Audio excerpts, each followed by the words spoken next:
from your New York Knicks. New York City, we back. The Big Apple, NY.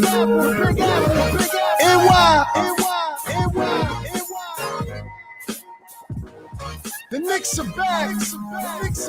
Staten Mellow.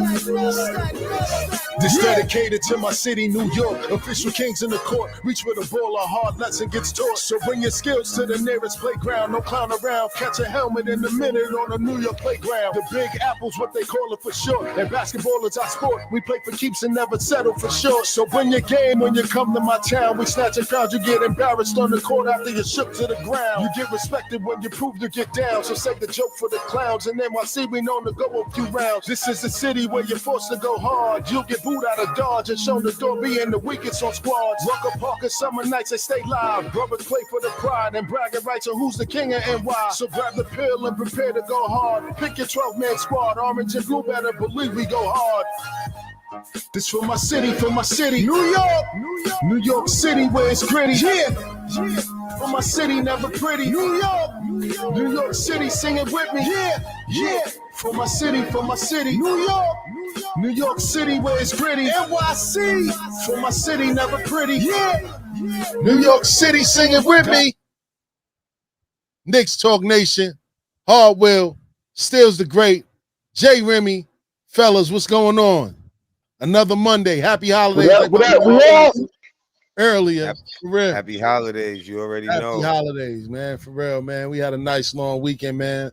Time to relax. I don't know what you did it with family or whatever, man. But, hopefully you guys made the best of it, man, because tomorrow's back to reality again. You know what I mean? For real.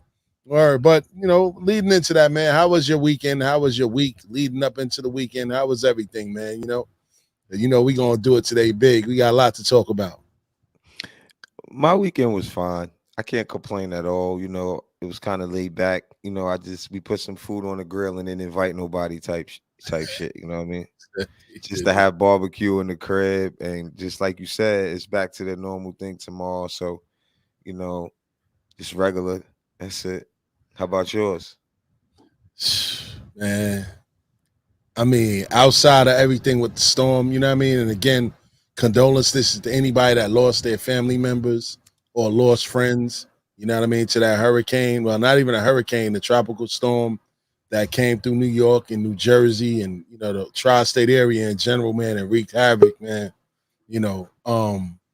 My week was actually good. The weekend was okay. We did the Oddcast again. Ali came back, to be a part of the family, man. So it was a good show, heading back into everything. But the weekend was cool, you know what I mean? The week was even better. But, again, man, this time off was needed.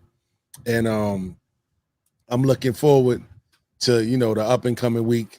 Hopefully it's as good as last week was, you know what I mean? Outside of the storm, everything was good. You know what I mean? All right, Remy. What about you, Rem? Yo, what's good, fellas? Yo, all weekend was good, man. I can't complain. Worked all day Saturday, chilled with my son yesterday, and just relaxed today. And I got a little confession to make. I got a little something to get off my chest real quick. Oh God! All right. Go ahead before we get into it. So that opening you just did where you played the welcoming the Knicks. Here comes your New York Knicks. Tell me if I'm corny or not for this. At least once a week, I pull up YouTube and I watch the intro of Carmelo Anthony's first game against the Milwaukee Bucks. So that intro makes me think about it because I watch it like once a week, bro. Yeah. You serious? I'm I'm a Melo fan. I never even do that, fam. I ain't gonna lie to you, man. Melo in the back window now. I mean, he in LA now. I'm kind of tight about that, but it is what it is, man. You know what I'm saying? Oh, Will look like he want to say something on that for real. Bro, Not I got that lineup nah. memorized, bro. It was Chauncey, Landry Fields, Carmelo Anthony, and Marcus Stoudemire, and Ronnie Turiaf. That was the starting lineup for that game. Ronnie Turiaf. Rooney. Remember that. Oh man. Ronnie Turiaf. Oh my Remember that. God, man. That nigga dead, man, for real. Well, listen, man. I salute you, man. You know what I'm saying? I'm glad that you take pride in looking at Melo, man. That was my guy, man. I was mad when the Knicks let him go. I was mad at how everything went with Phil Jackson. You know what I'm saying? I wasn't feeling the way that they treated him. But hey, man, he finally went over to the dark side. He jumping on the ship to try to get a championship before he go. You know, it is what it is. I guess he didn't see it here in New York. You know what I mean? He wasn't trying to come back to a rebuilding situation, I guess. So gotta respect it. You know what I'm saying? I can live with it. I can live with it now. Before I was hating it, but now I'm like, it is what it is, man. We got a lot of bright, bright stars here on this team, man, and our future looks brighter than the Lakers, the Nets, and everybody else that got these packed squads that's gonna die out within the next five years. You know what I mean? For real, man. Word. But as y'all can see, the caption of this show is, and this is something that I've been thinking about as of late, man, is Julius Randle, man. Is he really, really and truly ready to be what the Knicks need to go to the next level? You know what I mean? Because I look at all these videos and things that they put out, they show him working out, but it's a lot of things that I'm not seeing him doing that has me concerned. And maybe I'm just overthinking, but I just wanted to talk about it with y'all guys tonight to see if maybe I'm overthinking, or is he really who he's supposed to be for us, man, to have success this season. You know what I'm saying? So I know I just said a lot, but I'm gonna let you guys comment on it before I get more in detail with why I feel that way. And any one of y'all can go first. Well, So, Garrett, go ahead, Will. Go ahead. Can't see you Go all ahead, go well. ahead. You go first. I wanted to hear Remy first. Okay. All Yeah, right, all we right, can't all hear right. you. So, We can't see you all well. Yep.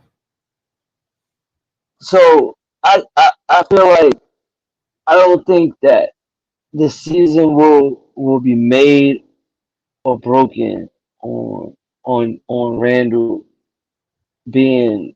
I think we have to rely on him being a a high level star or a low level superstar to for us to have a successful season. I feel like if he plays like he did last year, I think Uh-huh. that's icing on the cake. But I think they learned their lesson in that first round where they realized that they can't fully depend on Randall to be their alpha. I think they realized the kind of team ball they have to play. So, in my opinion, can he be that caliber player that can put a team on his back? I still have faith in him. I still got faith in his skill set. From when he was in LA to New Orleans to New York, I've always liked him. I felt like he had a unique skill set and size. Uh-huh. But I don't think that that necessarily has to happen. If we could look, I think if he balls out and is an all star and averages 30 points a game, and like there's still a chance that failure can happen. But I think if he doesn't ball out and averages 17, 16 a game, I think we still have the team set up to make a deep run in the playoffs, whether he balls out or not. I don't know if that answers your question. That's interesting. Oh well, what you think?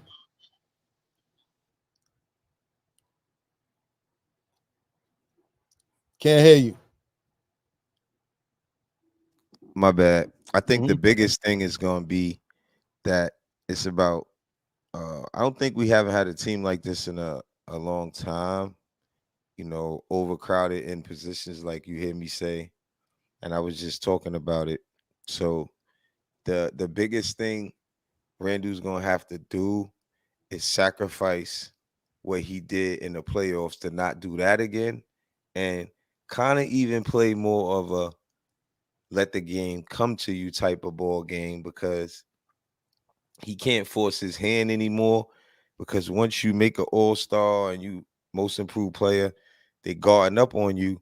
But we kind of have more weapons around us, so it kind of helps him if he know how to use what he has. So my main point is that Randle has to be more of a playmaker or scorer, if necessary, type of player. And a lot of our players going to have to take that role, because if we have all these players, how is it going to be? Now, like I said, it could be the next man up mentality, right? But if Julius Randle's having a bad game, right, they could put OB Toppin in. You know what I mean? But it shouldn't be he's having a bad game, because he shouldn't overshoot the ball. So that's really my point. Like, if we just stick to team ball, you got Fournier, you got all these shooters. If you know basketball, he's an attacking type of player. So when you watch Julius Randle attack and kick, he's a great player, because then you got to, like, think about it too. Now our team has more players where they got to stay at home. You know what I mean? Like, they can't really leave their men like before, where they could leave Peyton or, sag off and help. Now everybody got to play more honest. You see what I'm saying? So Julius Randle should be able to go on his man. Once another man tries to help and leave, he can kick the ball, and that should be a shot that could be made, because we got good shooters on our team. Burks, Fournier, RJ. So that's just to add to my point, where I think Randle got to sacrifice. Hopefully he knows that his shots, and we can't expect him to average no 30 points. So, okay. So, is he not our best player? This is his best year he's had in his career. So I feel like for people to say, I mean, it's hard to say, because if Obi could play just as good as him, I mean, he had he had a most improved player, not an MVP player season. It's a big difference. Nah, he shouldn't. Come on, I don't think so. I mean, you know why it proves he shouldn't have got MVP? Before I pass to you, Rim, you know why it proves it? Look what he did in the playoffs, and I don't think they give you that. They shouldn't give you that award until they see what you do in the playoffs too. Even though it's a award for the finals, an extra award. The regular season. Yeah. The regular season. Like, he did not deserve it for what he did in the playoffs still. What you was gonna say, Rem? I think I agree with you. I think he had his best season as a Knick, but I think as currently constructed, I still feel in my heart that if healthy, Kemba Walker can be the best player on the team. If healthy. Whoa. If healthy. That's a big if. And that's a big if. Now, a big if. But and I always said this. Can Julius handle that? Like, another guy coming in and taking away that alpha spot from him. I don't know if he's gonna. Not only is he gonna take it away, but he's gonna snatch it. He's gonna grab it by the throat. He's from New York. Like, I still remember the UConn series in the Big East tournament. What was that? 2012, 2011, something like that. When he put on at the Garden. Like, he has an extra motivation right now. That's a good point, to ball out this year. He is better than Randle, because he has more good games and more. If you look at his career, we never, and I said this the other day, man, we wouldn't have a conversation about Julius Randle compared to these players we comparing him to if we take away last season. And let's be honest, you take away one season and then you're going to change the conversation about that man, then that means he's being overrated. He's being overrated. And Kemba Walker is a better player. That's a great point. But you can't take away last season. We can't do that. He had a great season. And he led the Knicks to one of the most successful seasons that they've had since 2012. You can't take that away from him. He broke a lot of records last year. He played well under a coach that actually got through to him. So their success, it depends a lot on what he does this season. He can't come back and just be I'm a fit-in type of guy. There's no way that the Knicks are going to have the success that they had last year if he does. He's going to get traded. That's the thing. And that's why I brought all of this up. He's gonna get It may traded. be a possibility that he can get traded. I don't want to put it out there yet, but I just want to kind of stick to the reasons why I feel like I don't think that he's the one for here, right? Like, I see all the videos that he puts out on social media, all the Nick outlets. They always show video of him working on things that he can already do. Handle the ball, shoot the ball. They don't show him working on the things that he doesn't do well. You know what I mean? They don't show him working on his footwork or developing a low post game to make the defense honest whenever they're guarding him, because that was a big thing that exposed him last year in the playoffs. He couldn't take a man in the post to save his life to change the game. Everything for him was perimeter heavy. He was up top trying to create from up top as a power forward. He's our power forward. Like, we need him down low to wreak havoc inside, get the others opposing big men in foul trouble, and to score in the paint and get us big rebounds on the defensive end. I don't see him working on none of that stuff. I just see him working on the handle and, you know what I mean, a little mid-range jump shot. Like, he has that already. He's not working on any of the other things to help his game get to the next level. And that's what guys like Kobe did. When Amari Stoudemire came here to New York, who was the first person he went to in the offseason? Hakeem Olajuwon, to work on his footwork. Yeah, he paid Hakeem a lot of money. That's what Julius Randle, that's what I wanted to see from him this offseason. The fact that I didn't see any of that, like him working on like his weaknesses, it just seems to me like, okay, he's happy-go-lucky. He's going off of last season. And the minute that he doesn't perform, the Knicks fan base is going to turn on him. The media is going to turn on him. And then he's going to be miserable here. And they're going to have to force a trade to get him out of here. I don't know what y'all think about that. Well, I think I think that to your point that the Knicks is he our best player, right? I even had to think about that for a second. I think the Knicks got to take a real good look and have an honest opinion, an honest basketball opinion on can in the next 3 years can this New York Knicks roster as constructed win a championship with Randall if he is our best player? I think that answer is no. So then it's null and void. Everything we was talking about in the previous weeks, like bringing in anybody to destroy the chemistry, you're going to have to do that then. See what I think? What's that? What I think is that, like, we got to be realistic. Like we said it before, you know, when you start to look around the league, even when you look across the bridge, the three-headed monster across the bridge, things like that, right? You can't beat a team like that if you don't have three monsters to match up with them. Why you think the Lakers did what they did, right? So the only thing that could beat that is a team. So what you're saying is Julius Randle ain't going to be able to play on a team. And let me tell you another thing that's going to be bad. He's not even on the level of these guys that's the stars on every team. So we go down the East for Milwaukee and this team and that team, Brooklyn. He's not on the level of those guys just because he had one season. So that's just keeping it even more real. Now he has to prove that he's on the level of those guys. So the point being made is you just said he won't be able to lower his shots and play a lower role. He ain't gonna like that. So I'm saying that it's not gonna work then because we can't match up to what we're going against, what he's trying to do.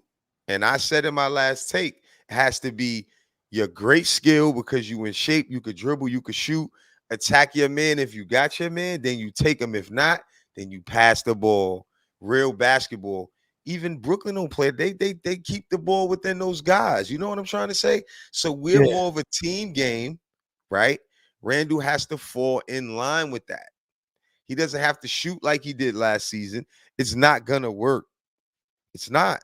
Yeah. And shout out to Tricky Nicky. Yeah, we see you. The number to call in is 516-206-0711. Yeah, now I agree with you, Harwell, but I don't know. I mean, I'm not basing the team's success on what like Brooklyn and everybody's doing. Because you don't need a you don't need a three-headed monster to beat them. I mean, Milwaukee had their number all last season, even before all those players got hurt. I mean, of course, they lost to them in the postseason when it was only KD. But in the regular season, Milwaukee won the series against them. And they don't have three superstars. They just had Giannis and a bunch of role players. But no, that's not true. What? Holiday That's not true at all. Holiday wasn't there. He wasn't there. Was he there the whole season, or was he traded there? He started the season in Milwaukee. No, he didn't start the season in Milwaukee. Yeah, Holiday. I mean, Holiday been on that team. He got traded in the offseason there. He didn't come mid-season.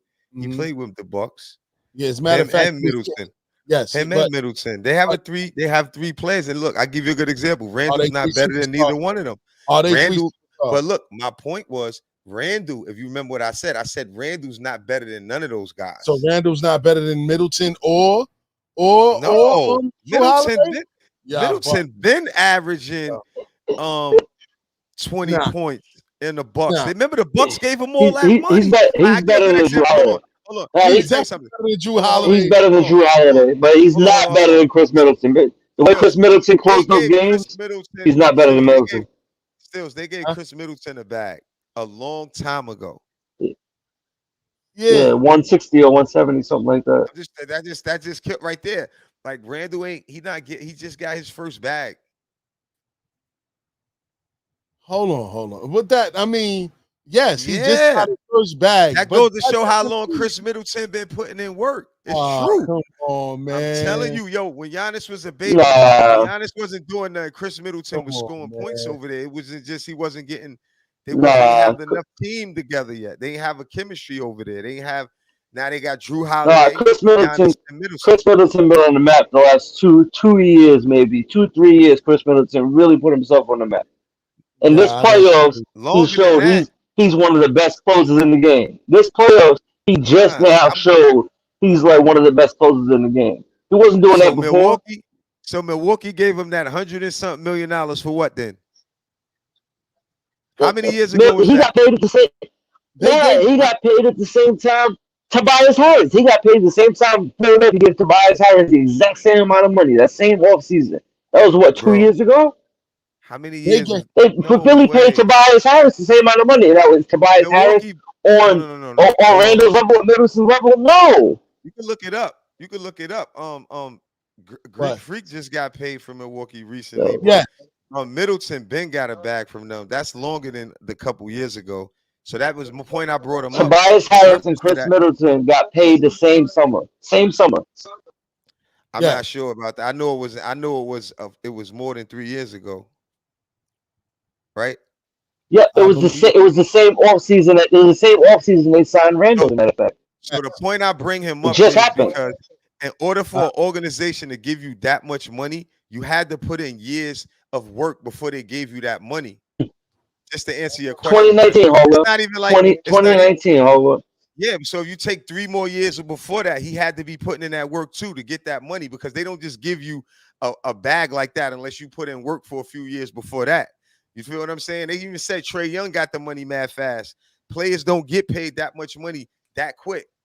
And he got his bag after a few years. And then 2019, he got the bag. But he was putting in work already. Look at his numbers from 2017, 2018. Look at his numbers. Them getting the bag don't got to do with them putting in work. Tobias Harris got $4 million more than he got. Tobias Harris got $4 million more than he got. Money don't mean you put in work. They sign players just to sign players sometimes and spend the money they got just to spend it. Tobias Harris was worth $180 million. I said they got to spend the money, but at the end of the day, they're not giving you that if you're not putting in no numbers. Tobias Harris put up numbers too, so that's a bad point because he deserved his money at that time. He put up the numbers. See, look, it's not up to me or you. It's a number scale rate to say how much you deserve when the agent goes. Listen what my client average, blah, blah, blah. I didn't make that rule. So you think the NBA just paying him if he averaged 7 points? No way, brother. No Nah, way. but $180 million. $180 million. but I y'all didn't say know they that paid him money, 180. that I said money they they 160, gave Chris 140. Middleton. They gave Chris Middleton that money because they had to keep him. They had to keep him. You know what I mean? I mean, They They what had he no had choice. averaged? What because he they had averaged? no choice. They had no choice. They wouldn't have got anybody else. So he got that bag off of sympathy Mhm. because they knew that they couldn't go anywhere else and get anybody else that can at least or compliment Giannis's game. So that's why he got that bread. It wasn't because he was It was just. worth it. They I won a mean, chip, bro. he showed up. He showed up this year, but he's been there for a long time. This was the best season that he's had since he's been on the Bucks. You know what I mean? Let's keep it a buck. Agreed. Like Middleton, 2015, he okay, Agreed. averaged he's not better than 2015, he averaged 18 points in 2015. I'm looking at his stats right now. he's In not better than Julius Randle, bro. 2015, He's not better than Julius Randle, and bro. I said that to you when you said 2019. I said 3 years before that, he had to be putting up good numbers from a business standpoint. I ain't Yeah. even have to look up the numbers. Let me put my phone down. I don't need Salute my to phone. Danilo still. You know what I be talking about. I don't got to look that up. Salute. If But I get paid but 120 million, they, just because I got to pay $80 the million. money out, just because I got to spend the money, Danilo. that don't mean I'm throwing it away. The numbers got to make sense. So when the agent Because goes there, they had no choice. LeBron got Tristan I Thompson paying mean, $110 million. Like, come on, it's all about them trying to please and appease their so hold on. superstars. So They Tristan had no Thompson didn't choice but to deserve his keep money him. neither. Hold on, huh? those dudes did good. Those dudes Oh, played good. Those dudes oh, average numbers to get those bags, bro. It's like, hold on. Let me just clarify what I'm saying, bro. In those markets, the only reason those dudes get those bags because it's nobody else coming out or getting a deal around the same time. So don't act like I don't know. Like I know what I'm talking about as far as what I'm saying because the numbers determines why they get that amount of money, not me. I said that clear as day. So the reason why to clarify it is because nobody else is on the market and the team has to spend the money. I said that before previously. I know that. yeah. So, but when the agent goes there, he negotiates. This is how much. And I just said his numbers. He said 2019. So in 2015, he averaged 18. And shout out to Tricky I Nicky. tell you right there, son was already putting in work, like I said before I looked it up. I, You want to look at more? but I'm not saying I'm not saying 2017, he I'm averaged not 20 a saying you don't year. know what you're talking about. I'm not 2019, saying no, that. I didn't say you I'm ran. not I didn't saying say that. you didn't What say. I'm I didn't know what I'm talking about. Of course, you ain't saying that. I'm saying that you saying that I was wrong about that, and I went and looked at the stats. This man averaged 20 points all the way from 2015 all the way up. All he dropped down was to 18 points in 1 year, Okay. 2018. And what did the Bucks do before my that? point is that there's levels. My point is that there's levels. There's And levels, Randall and never. you can't tell me that Chris Middleton deserves the same kind of money that Chris Paul got. You can't tell me they're in the same stratosphere. I didn't say that. I said it depends on the market and who's getting a deal at that time. That's what I just said. I said Okay, Chris Paul would get okay, what he that's get fair. because he deserved what he get. But when these guys that we feel is debatable about what they got, it depends on who's getting the bag around that time, and they have to spend the money. I That's said that. fair. We said that on another show that we know they have to spend the money. So I agree. I know that. I'm not disagreeing with that point of it. It's just that they're gonna get more because of their numbers, not because they just have to spend it. That's the point that y'all twisting and turning like, Nah, oh no, he ain't deserving all that. What? Look at nah, his nah, nah, numbers. nah, The nah. man averaged He didn't 20 say points that. from 20. What No, I'm Remy what said I'm he didn't deserve it. And I uh, said, look at the numbers. what I'm disputing is that the point that you try to make is that the statement you made was that Drew Holiday and Chris Middleton are both better than Julius Randle, and I think that's false. They ain't put up no numbers All like right. him. They Remy never put said, up numbers like him. Remy Never. said he agrees with Chris Middleton None of them being has better ever than put up the numbers Drew that Julius Holiday. Randle put up last Right? year. None of them. Right, Yeah, I Remy? said What I did don't you think. say? Yeah, I said I said that he's better than Drew Holiday, and I don't think he's better than Chris Middleton. Correct. None of them have ever been mentioned in the MVP conversations in the league.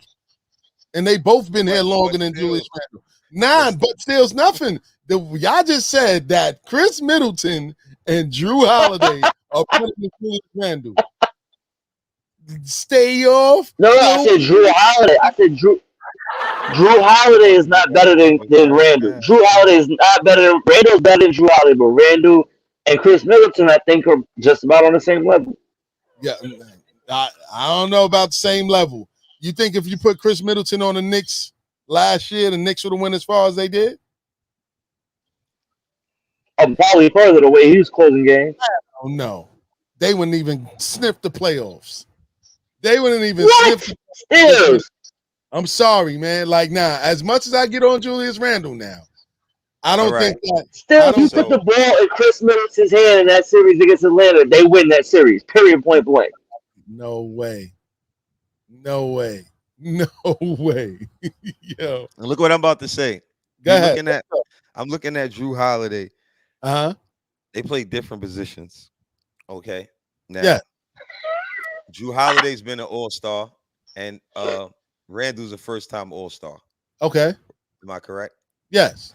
So I love having the Julius Randle talk because I had people try to talk about him, compare him to Melo and all this.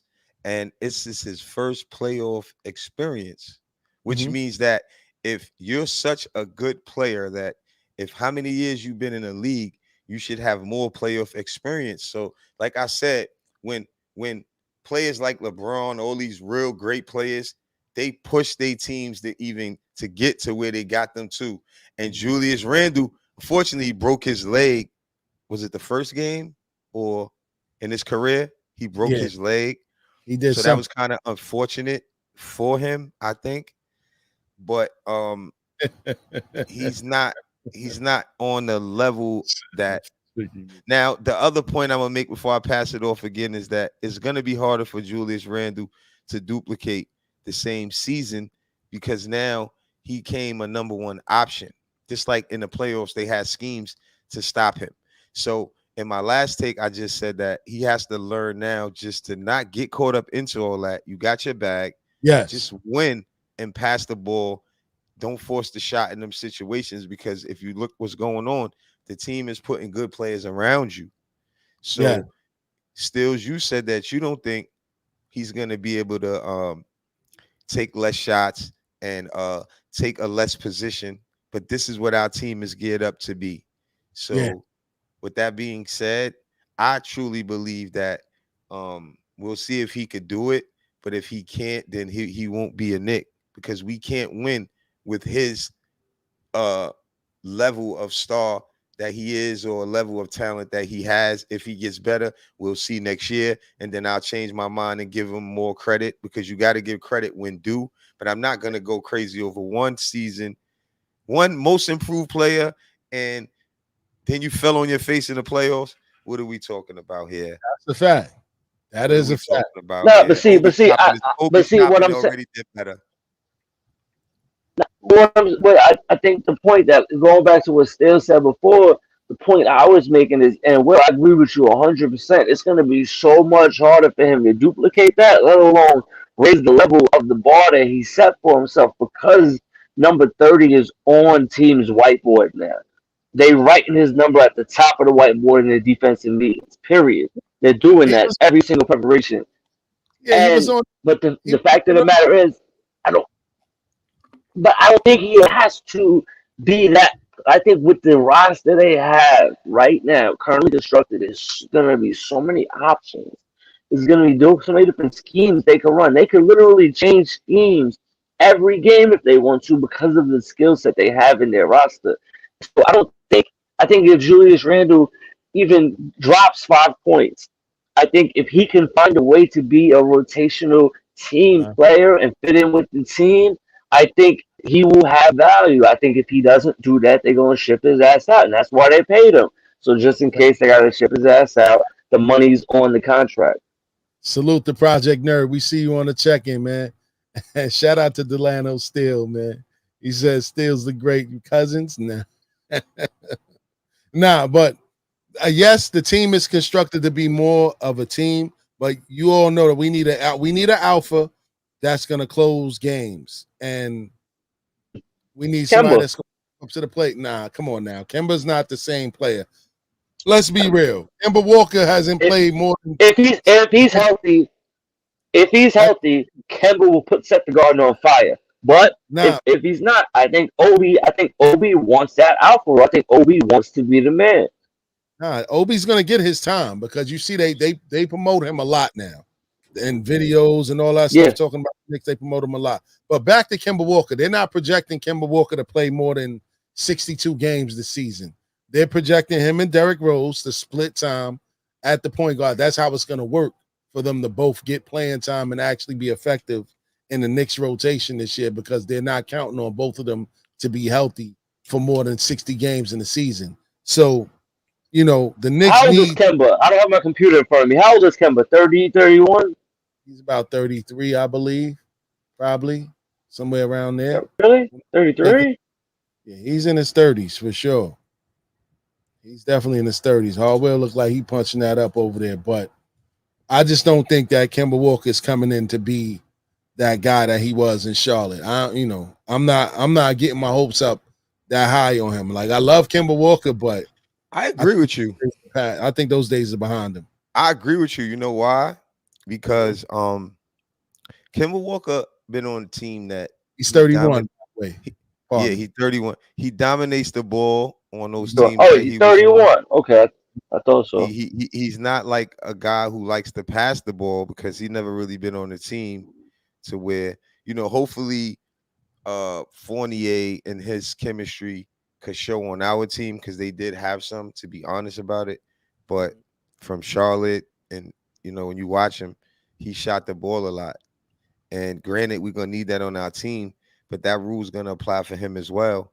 As far as passing more, him and Randle going to have to just learn how to play more of a team ball orientated type of a game. Like attack, if you got it, then you shoot. You should just, when you got weapons, pass the ball. That's going to be the hardest part for our team, I think, Stills. Yeah, really. I really think that. I think that's going to be the biggest adjustment for Julius Randle. And Kemba. Kemba. Now, I think Kemba coming into the fold, man. Because look what he did in Boston. He took a back seat to Tatum and Brown. Like, this is y'all team. Yeah, but those guys, look who they are. He's not going to look at those guys like that, bro, on the Knicks. He coming in, like he said, he going to come in. He going to come in taking Julius Randle shots. I'm telling you, he is. Because like Remy said it too, like he going to come in. He's better than Randle. So you got to think about it. He going to come in hoisting up shots. Yeah. Shout out to Tricky Nick. He said Kemba believes that in his interview, he said that he would fit in with Randle. So that just goes to show you. And it all depends on what Tibbs wants too, because you know how Tibbs is. Tibbs run his stars into the ground. I think that Derrick Rose is going to be the guy that kind of keeps this whole team in check, man, because a lot of guys respect him around the league. I think that the team really respected his handle, especially after last year, the way he came in. And, I think that was the worst move that Tibbs made all season. But, Derrick Rose came in and played, put it all on the court, even though he ended up hurting himself. But I think the guys really respect him for that. You know what I mean? And I think he's going to be like the key factor. And speaking of keys, Remy, man, you said that you was checking out something, man, and you wanted to bring it to the table tonight, man. So talk a little bit about what you stumbled upon for the Knicks to be successful this season. So I thought it was an interesting read, mainly because of what we talked about last week on the show on the air about what we think that are the three things that need to happen for the Knicks to make it to the second round or to get to the Eastern Conference Finals. I think was the ultimate goal. We all kind of gave some perspective on that. And dude named Jeffrey Goldstein, I believe is his name. He's a beat writer for the Post for the Knicks. He put together an article saying what are the three things he thinks needs to happen for the Knicks to not only get to the Eastern Conference Finals, but clinch the number 1 seed in the East. And there was a couple of things that he said that was kind of similar to what we talked about, but real quick, here's the three things he said. He said, number 1, that Kemba Walker, Randle, and RJ Barrett all have to be all-stars. I think we kind of bounced a couple of those around. He said Evan Fournier has to average 20 points a game and make a all-defensive team. That ain't going. And the third thing he said, you really gonna light up the mic on this one still, and all will apply you too. He said that Mitchell Robinson has to average a double-double, and if all those three things happen, the Knicks will get the number 1 seed. Go ahead, Harwell. I'm gonna let you go first. Oh my God, man. It's a lot I of don't even, lucky. It's a lot of lucky charms in that, but that's a fact. but if Mitch is a key, Mitch is a key factor Uh, because, and I like Mitch because he don't require a lot of touches and he gonna get the putbacks and do the dirty work, yeah, and he does play a major part. But like what we just were saying, man, they just got to sacrifice their egos and just play some basketball because that's how we really won. We didn't win last season off of, not one person pounding the ball too much. Julius Randle pounded the ball a little bit, but then he shot the ball. So he was creating the shot. facts. So that's attacking kind of sort of. So, you know, um, hopefully if we make it now to the playoffs, whatever seed in the situation, he'll pass the ball and Yeah, other players is there to step up. And who knows what we really could do. I think just gotta so humble yourself. We got a that's great team, man. yeah, we Let me do. ask y'all a question. Uh, I got a good question. uh, What team do you remember on the New York Knicks ever being this good? This stat. Like, I remember back then, you got to look at it kind of funny too, because the media is magnified now. So 2012. back then we didn't have media Yeah, like we No, do now. So no, I'm just saying, 2012. like we didn't have media back then like we do now. So now everything is magnified. So Yeah, you but gotta not yeah, remember I'm agree with Stills. 20, yeah, that 2012 what's team. this I team? 100% agree with 2012 team. Stills. Call the 2012. That players was the out. 54 win team. That was Melo. That was Jason Kidd. That was J- Amon Shumpert. J.R. That was Smith and Marshawn Burt. Kenyon Martin, Rasheed Wallace. Who else? Kurt Thomas. They had a lot of. It was 2013. Part and self, and they had a lot of guys that was. They had a deep. Oh, It was a veteran led team. That was the Steve Novak. Yeah, Yeah, that was a good, that was a very good team. Novocaine. Was Landry Brandon Fields. Landry Fields, he said Landry Fields. You just 9 tricked me years into ago. saying Landry Fields. 9 years. Yeah, word. He just caught me out That's a there. grown man. Word. Tyson Chandler. Yeah, Yo, you shout out. heard me, Stills? Huh? 9, 10 years ago, man. 10-year-old kid is grown, man. That's a That's long the time. fact. That's a long time. Nah, and we had a lot of bad management and people, and we're gonna get into that another show, like the Donnie Walshes and all that. I think that Donnie Yeah, Walsh but was I think that was the year Tyson Chandler won Defensive Player of the Year. I think. yes, yes, but he didn't show up against Roy Hibbert in the playoffs, and that's when everything. Yeah. Ooh. Yeah. I'm saying That so, was bad. but that was the last time they had this much depth at certain positions. You know what I mean? Peace to Mike Ray. We see you, champ. But just to go back to Remy's point, right? Um, two of the things on here is probably doable. I believe Fournier could probably average 20 points a game with the Knicks. The all defensive thing, I don't see that happening. I don't see that happening. You just can't turn into a great defensive player overnight. And remember, defense is all about schemes, and defense is a team concept, man. You only got like a few lockdown defenders in the history of the NBA that would pretty much change the outcome of games by themselves. It's very rare. The other thing that I think is probably doable is Mitchell Robinson averaging a double-double. Because like Harwell said earlier, he can play without the ball. So he can get a lot of garbage points on putbacks and, you know what I'm saying, lobs and stuff like that. The rebounds come natural.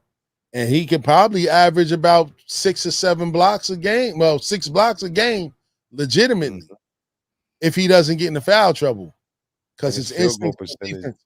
And it's percentage is great as well. exactly. So that is something that's doable. Now, as far as Kemba Walker, RJ Barrett, and Julius Randle all being all-stars, when's the last time the Knicks had 3 all-stars in an all-star game? That's another question. That's yeah, that's true. The most part they probably had was two, and that was John Starks and Patrick Ewing back in the days. You know what I mean? So, you know, they're asking Melo, say it again. Yeah, Melo and Stoudemire. Melo and Stoudemire, and then the next year when Stoudemire was hurt, it was Melo and Chandler. That's a fact. Them two, yep. And before that, it was what I say, Ewing and Starks, and I believe Allen Houston and Sprewell, if they both made the All-Star team when they was together. I know Marbury made it. I'm not sure if anybody made it with him that year. I made it with Steph. He was all alone back then. He was by himself on his lonely. Yeah, for real. But it's gonna be very interesting, man, to see how things break down. And it's also gonna see how good of a coach Tibbs is now. Because this is probably one of the deepest teams that Tibbs coached as a professional. I don't think he had this much depth in Chicago outside of Derrick Rose, Joakim Noah, and Taj Gibson. Well, Jimmy Butler. But other than that, their bench wasn't this solid. They didn't have a bunch of young players that had promising futures coming off the bench. So this is going to be a test for Tibbs too. Because I think I'm going to live by it. He got out-coached in the playoffs. Yes, but you know what, Stills? I always say, not, and I don't stick up for him, but he got coach of the year, right? And then he played his hand. He ain't have nothing else. He went with Randle because Randle got him there. So it's kind of hard to blame him. No, because remember, you saying Obi, like that's just simple for Tibbs to do. You gotta judge it. No, hear me out. You gotta judge it by who you talking about. We're not talking about you. We talking about Tibbs. Tibbs is not putting all his faith in a rookie like that after him and Julius Randle already clicked. We already read articles about how they had a bond and all that crap about him and Randle. So that's the reason why he wrote Randle's hand. It looked weird to us because I agree with you. You made me change my mind and say, you know what? He's right, because OB was hot. And that man, he didn't take this man out the game. And I was like, saying like, oh, he was just kept shooting, which he really was, but it wasn't a good decision. But you have to say, okay, it was a bad decision, but who we talking about? We talking about Thibodeau, bro. He's not going to take Randle out and put in Toppin. I'm not saying that he's not, but it's just more than that. Like, all right, he doesn't take Randle out. Look how we lost still. No, but he didn't have to take him out, but he could have taken the ball out of his hand. He could have schemed better and called back. Like, he didn't put him on a bench. Leave him on the floor. Don't take your best player off the floor. But he should have known to take the ball out of his hand and play against their advantages over Atlanta. And that was the same position. Oh, Obi, look, we already said that. We can forget about Toppin. But that don't matter. We're in an era of positionless basketball. You got 5 of the same positions on the court sometimes. That doesn't matter. Obi can't play those positions, bro. He not fast enough to play the 3. Nah, but hard will. Forget Obi. We seen what Obi did.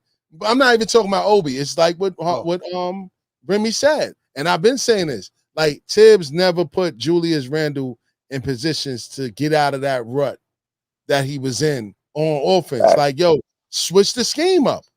Send him to the post. They tried one game.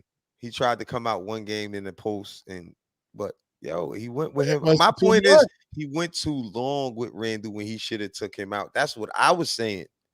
I agree with you, Stills.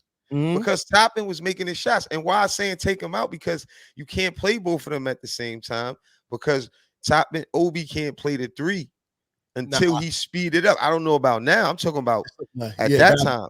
Yeah. Hopefully he got faster. But Obi can't play the 3. He can't play the 5. So you can't play them on the court together. So that's where the dilemma came in at.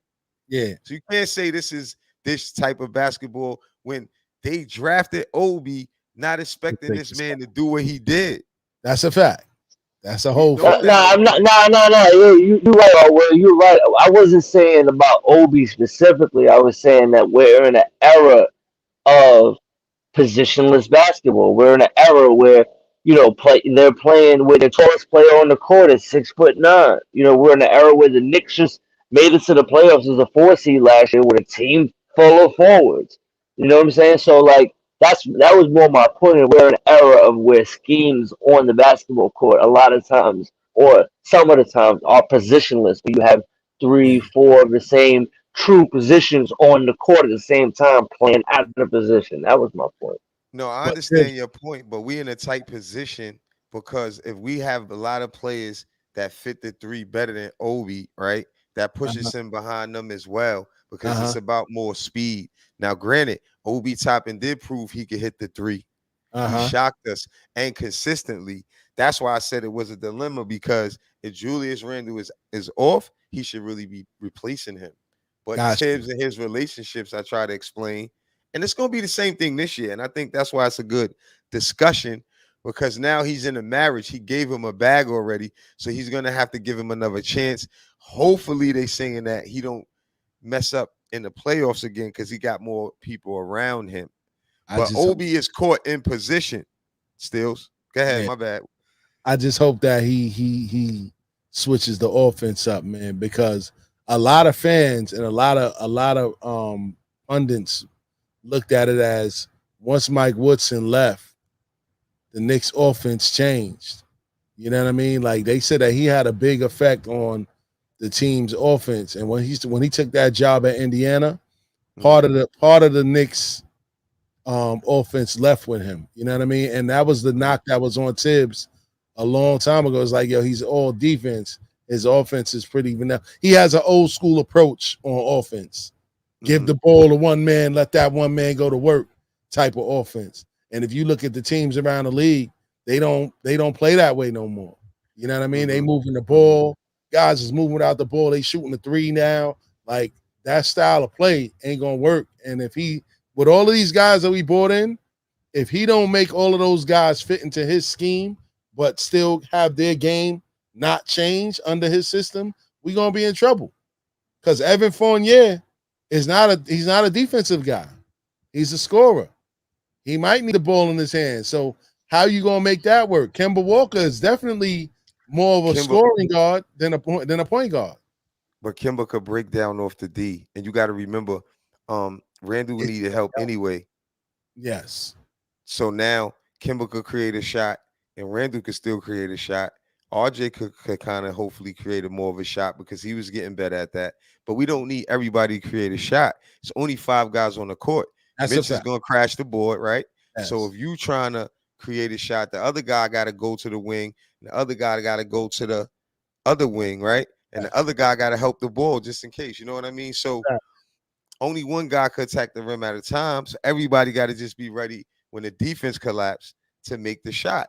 That's Yeah. really Yeah, what's gonna boil down. that's exactly what I was gonna say. Kemba's specialty and what he's gonna bring to the court is exactly what you just said. Well, if he's healthy, he'll be able to collapse defense on different parts of the floor. He'll be able to break that shit down into thirds, and he'll be able to collapse a defense on certain sections of the floor. And if those players we have are ready, prepared, and willing and able to make those shots, there's gonna be shots to go around. So that's a great point. Well, I agree with you 100% what you just said. So let me And they ask could take y'all this. turns, rim.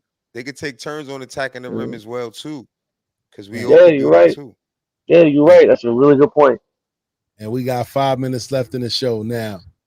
Which one of the rookies you think is going to get solid numbers and solid in a solid rotation spot this season? Ooh. Jericho Sims. Jericho Sims. I Sims? would say McBride. Jericho Sims. I would say McBride because of Kimba's knees and Rose's age, Mm. and Jericho quickly Sims can't play the point. because of Mitch's injury. He just came out the walking boot, and gained 30 pounds, bragging how he wants to be a bodybuilder. You know what I'm saying? So he wants to be a bodybuilder. He wants to be defensive player of the year, whatever he said that he wanted to be on Twitter. But I think Jericho Sims, with his age, his athletic ability, his size, and the Uh-huh. skill set he already possesses, like Will Estes, both of y'all pointed that out. His offensive game is already better than Mitchell Robinson's. I think Jericho Sims can be a breakout player this year and be on an all rookie team. I think all three of them going to break. I think all three of them going to get some burn. Wait, Will, who'd you say? You said McBride? Yeah, he said Yeah, McBride. I said McBride because Rose's age and Yep, Kimba knees yep. and quickly Quickly can't play the point. That's who's gonna be the odd man out.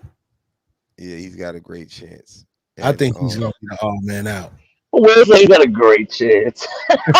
yeah, because it's proven Kimba's knees, but I hope Kimba gets a rest after he cook up, like you said, Remy. Like some of the games he gonna really go hard, but then he gotta take a couple days off. You know what I mean?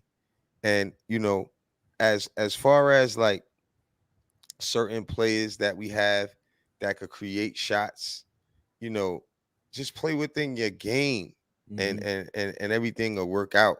You know what I mean? And back to what we said earlier before we go, I wanted to say, never comparing us to a super team when I said that, right? Yeah. But it's only one way to beat a super team, is to have a super team to compete with them, or just have a regular good team that's swallowing their pride. They swallowing their pride. They willing to give up the ball to the open man and be happy for each other. Yeah. You know what I mean? And they got good players. You know what I mean? Right. Players that could have been all-stars. Some of them was all-stars, because we can't look at Derrick Rose like he's D Rose from back in the days. We can't look at Julius Randle like he got 5 seasons of what he did last year under his belt. He don't. We can't look at, it's a lot of things that we got to look right in the face and say, this is what we're dealing with. Yeah. So when we dealing with those things, they got to humble it down. Yeah. They do. And humbling it down is going to be giving up the ball and playing great team ball. And I think we're going to be good because we're a defensive team. And that's my last point on it. I think that Grimes is going to get some burn too, because he's a shooter, and we don't have shooters. You point Quickly back in the back burner again. I think Quickly's going to be. I think that Quickly is going to be the odd man out. I really do. I think that those guys are more solid and more fundamentally sound than Quickly right now. And McBride cancels out Quickly on the defensive end, because that's what Quickly's staple was supposed to be too, is defense. But Grimes gives it up. I mean, McBride gives it up too on the defensive end. And Quickly is special though. Quickly is special though. I hate that. I'm gonna be honest with you though. Quickly is special because he has. It's even like his name. Like he's quick. No, he has like something about his offensive game that's like a burst. I'm telling you, bro. Like he is a good player. Can his defensive improve? Can his defensive game improve? Can his point guard skills improve? Yeah. Hopefully, because he's caught in position, but he's a great off the dribble player with speed, can finish, can shoot. Ooh, I love Quickly, man. It's gonna be interesting, man. We got 30 seconds left in the show. Another one in the books. You know what I'm saying? Show. Hour went by quick, but we're gonna be next back. Show. Next show, we should talk about who we let go. Who's the next players? Who you think we should let go? Because the trades is coming. Send that next week and remind us so we can throw that on the agenda, man. Shout out to everybody that checked in with us on Facebook. Shout out to everybody listening on the station every Monday, 10 to 11. Hardwell Stills are great. And J. Remy, we are signing off. Peace.